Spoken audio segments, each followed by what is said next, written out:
I think from a starting point, it was a transparency thing. It was a best practice thing. It was something that you look around the landscape of the cities that are leading edge in data and in innovation. They were all at that point. But I think as we've implemented it and moved into that space, we've found the actual benefits for our organization, and it's been more about sharing, information across the community and also within City Hall.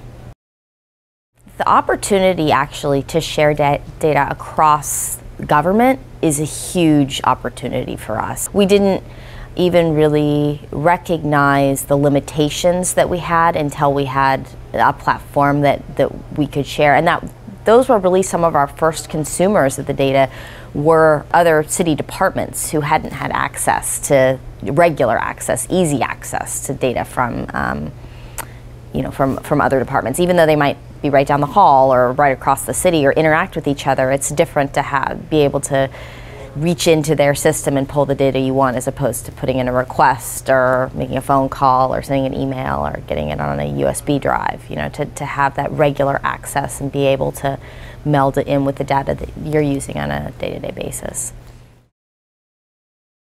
Being data-driven doesn't just mean being data-driven at the highest level or even the middle level. It's about pushing that all the way down to the front line and to citizens. And I think a good example for us comes with our 311 data, which was one of our first data sets we pursued and automated and pushed out.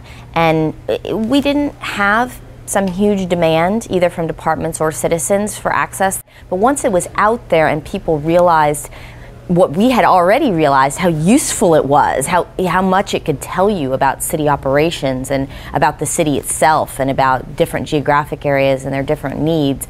We've seen people coming back to it time and time again as something that they're using to advocate for resources in a certain area or to focus on a service level in a particular city service area and starting from the data instead of seeking it out after the fact. Again, going back to our 311 data set, that's it's an example of a data set that already is connecting disparate parts of our community without people being aware of it. Because we have individual neighborhoods who use it very heavily, neighborhood leaders, and so it's a way that they can be brought together to look at the same issues in parallel. So you really see all those different stakeholders intersecting in this one data set.